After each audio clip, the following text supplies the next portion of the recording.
But I also began to learn my craft and won an internship at the Chicago Tribune that began right after graduation. I showed up on my first day in a brand new suit, only to discover that my first assignment was to cover the aftermath of killer tornadoes in Lamont. My new editor looked me up and down and smiled and said, "Nice suit, kid, but you may want to get it cleaned when you get back. The disasters can be messy." And so my real education began. I was underpaid and overworked and loved every minute of it. I would have put in 25 hours a day if I could. I looked up to all the legendary Chicago reporters. They were crusty truth tellers with pencils above their ears and cigarettes dangling from their mouths. I wanted to hang out where they hung out, drink where they drank, and learn how they chased down stories so that I could beat them to it.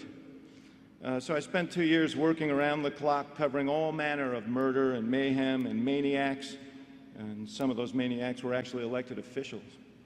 The newsroom pulsated with a sense of mission. Good reporting was rewarded, even and especially when it rattled the high and mighty. Great writing was prized, and top reporters were given the time they needed to produce their best work. We were lucky. Even though we didn't have Google or Blackberries, we also didn't have to worry about page views or sell each story with a blog post. We just had to worry about getting the best story we could and getting it right. But over time, things changed. By the mid-1980s, journalism was becoming more a business than a calling. The front office began to take over the newsroom. The emphasis swung from veracity to velocity, from reporting to receipts. Tightening belts squeezed the passion, and just then, I was presented with a new opportunity. You see, no matter how well you think you have your life planned out, it tends to veer towards the unexpected, and that can be a very good thing. I say that because right around that time, a politician I greatly admired named Paul Simon asked me to join his campaign for the United States Senate. All I'd have to do was give up a great title, a steady column, and a bright future at the Tribune. And I didn't hesitate. I said yes. One of my editors told me I'd destroyed my career. My friends told me I was nuts. My mother wouldn't speak to me, but my heart told me it was time to chase new dreams. I ended up overseeing a 20-something staff that included future luminaries like Rahm Emanuel and Forrest Claypool, and together we helped Simon win a victory few thought possible. And I so enjoyed it that I decided, along with Forrest, to open a campaign media consulting firm. It was an audacious idea, considering that neither of us had ever made an ad, and that as a young father, I was financially more desperate than when I was looking for my first job. We leveraged everything we had on that crazy dream. We borrowed an office just big enough for 2 desks. We worked our way up from county commissioner and long-shot congressional races to become one of the most prominent firms in national politics.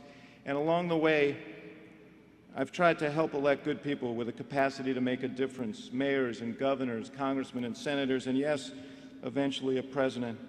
It's given me the opportunity to travel to every corner of America and, more importantly, to learn and grow.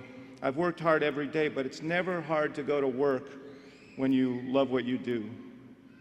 And sitting here today, you may not yet know what it is that will motivate and inspire you, but now's the time to explore, to experiment, and to take some chances and find out. Which brings me to the next point I'd like to make.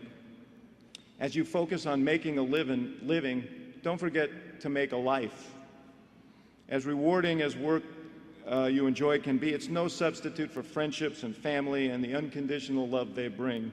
These are things that no job can offer.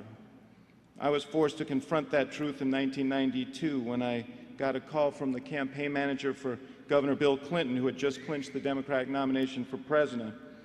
He asked me if I'd be the campaign's communications director. It was my dream job, really.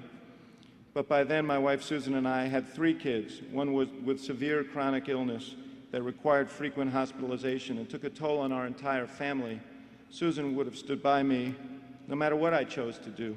But I remembered something she told me when I started my firm, which was, don't be the one who misses out on your kids growing up. Don't be that person. And that recollection made the choice surprisingly easy. I said no, which, by the way, worked out well for both me and the Clinton campaign because they wound up giving the job to a promising young fellow named George Stephanopoulos. I never look back on that choice. Because when I weighed it against what was most important to me, it wasn't even a close call. The one thing you can always count on, the only thing, is the love of your family and friends. Whether you win or lose, rise or fall, succeed or fail, and trust me, you will fail every once in a while because we all do. They'll always be there. The time gained by that decision was precious for me and my family, and like any decision, it had consequences for my career. Sure, I turned down fame and the chance to help do some real good then, but had I taken the job, I wouldn't have been introduced later that year to a splendid young guy from the South Side with the unusual name of Barack. Which leads me to the final point I'd like to make. It's one your generation has already made, and that is that we're all part of something larger than ourselves. We all have the chance to shape the future. I know for a fact that many of you sitting here already have. So to return to the first question I asked today, how did this guy get chosen to be our speaker? Well, you only have yourselves to blame for that, because your generation is the reason I'm standing here at all. It's your generation that carried Barack Obama's campaign from the improbable beginning to its triumphant end.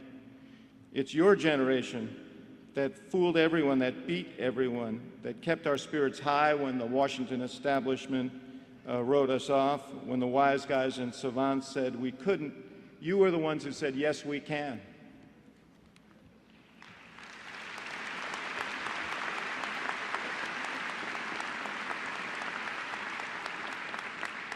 You changed the world, and anything President Obama accomplishes will be because of you. It was a joy to meet thousands of people your age on that journey.